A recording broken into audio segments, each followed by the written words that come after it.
Assalamu alaikum wa rahmatullahi wa barakatuh. Good evening, brothers and sisters. Sitting here doing some work, and I'm thinking about some ideas and some things that you might want to hear and know about my life that could possibly be enlightening or educational. So, I want to tell you a little bit about the way I was raised first before I get into this story. The way that I was raised was that anyone that didn't have this same skin tone was inferior, and that was just the southern redneck way that I was taught. That our parents taught us that, and their parents before them taught them that, and their parents before them taught that, and it's very wrong. And so I'm going to get into the story about how I became colorblind. So I was a Southern Baptist missionary, and we would go to Central America and Guatemala, and we would teach, our Southern Baptist Christian values, and we would convert people.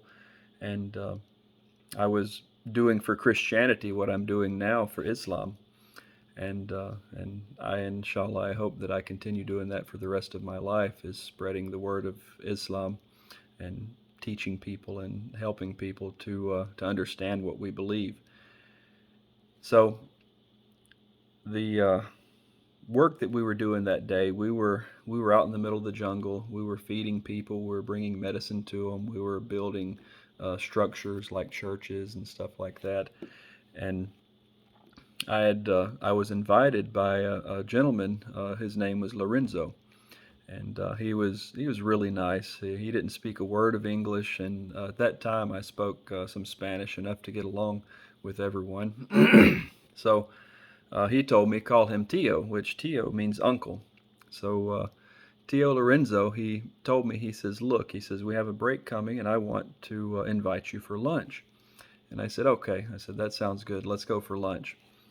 And so he goes over and he gets his bicycle, and he's pushing his bicycle. We're going down a dirt road in the middle of the jungle, and he stops his bicycle and he puts the kickstand down. He grabs his machete and he goes in the jungle and he chops a big bundle, a bushel of bananas, and he straps them down on that bicycle.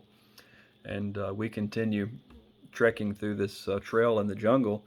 And then down the trail, there's a little boy, and he's hollering, "Papa, Papa!" And the boy comes running up, and that's Tio Lorenzo's son. And he says, "Okay." He says, he hugs him and kisses him, and he, just like any father and son would do. And he sends him on down the path, and he said, "Go tell your mother that we're going to have company." And so we're already at the house. The house is close enough to where I can see the mother. And then the boy gets up there, "Mama, Mama," and she looks, and then immediately I saw what she did. She does this, "Oh my God, my hair." And the next thing she does is she says, "Oh my God, my clothes." And then she looks around, and then she grabs a straw broom, which I'm assuming that they made themselves, and she starts sweeping. She starts sweeping and cleaning and cleaning. And at that moment, I looked and I said, that's exactly what my mother would have done if I had brought someone home unannounced. And my mother would probably have been beating me with the broom. But anyway, I saw that woman there, different color skin tone, different, whole world away from us, and that she was exactly like my mother. She had the same exact thought process as my mother. I want to look good for our company. I want my house to look good. She wanted to provide exactly the same thing that anyone's mother would want to provide if they were going to have company. So we get closer, and then the thing that she's sweeping is a dirt floor. She's sweeping, and she's just wanting the best for me, the best, best experience. And so they bring, it's the place where the dining table was. It was outside, and under a little shed, and they get those bananas and they start cutting those bananas, and that's what we were having for lunch. We were going to have bananas for lunch, and you know We just found them along the way. He had no plan. They just living day by day. And so at that point, I started crying, and I realized that there is no difference between what's on the inside as what's on the outside. We all the same on the inside, and our outsides are different, but we're all the same. We all want the same things. We want to give people the best that we can give them. We want to love. We want to be loved. We want to respect. We want to be respected. And that day, from then on, I never saw anyone as different or inferior or a different color. I saw as it's all the same. We're all human, and it was from me growing up, my mother, the values that my mother taught me of, you better tell me when someone's coming, or I'm gonna beat the Lord out of you. And so that was the day that I became colorblind, and I never thought of anyone as a different race or a different color was different than me. So that brings us to the lesson that I want to talk about is that you look at a slave that went on top of a mosque and called our call to prayer. Black as the night, and he was bought and sold, but yet our prophet raised him up and allowed him to call the prayer, the adhan. And I've always loved the story of Bilal, and it's one of my favorite stories.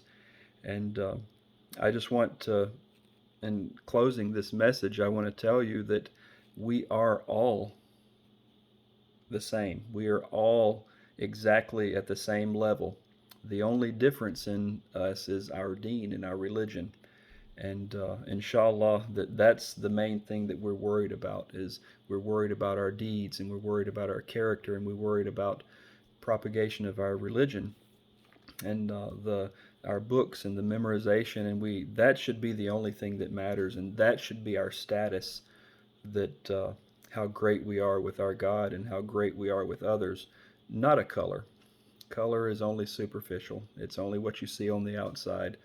And in the end of times, when we go and we stand before our Maker to be judged, we're not going to be worried about color. We're going to be worried about our deeds. So, brothers and sisters, I want to ask you, please be colorblind. Please don't see these differences. Don't look at me as a white American guy that has embraced Islam. That should be the farthest thing from our mind. The only thing that matters is the religion and how we are and how we practice and how we treat others. So I really appreciate you listening to me tonight. And as always, I hope that you've learned something, and inshallah that it's some type of inspiration. And I want to tell each and every one of you out there, you have all told me how my stories and things have changed your life and how they've brought a wonderful feeling to you.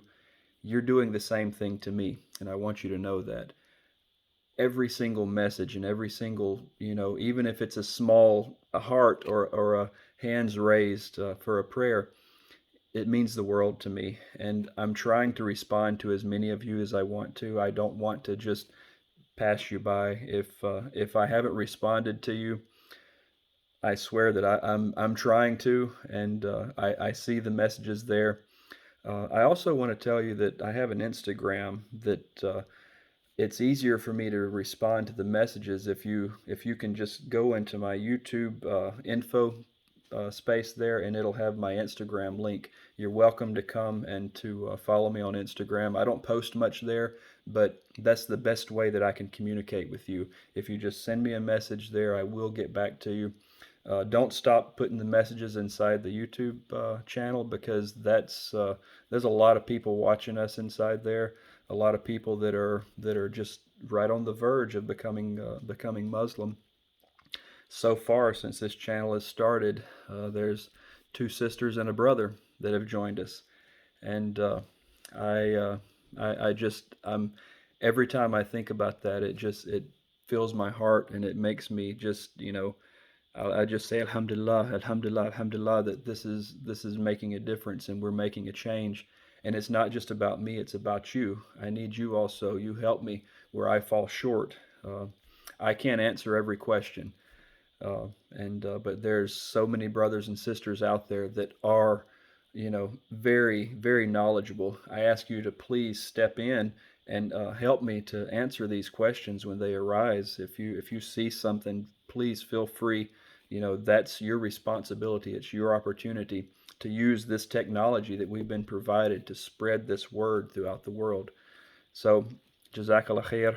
Thank you for watching, and go out, make a difference today, spread the word, and inshallah, we'll see you. If not on this earth, we'll see you in the next. Jazakallah khair, and assalamu alaikum wa rahmatullahi wa barakatuh.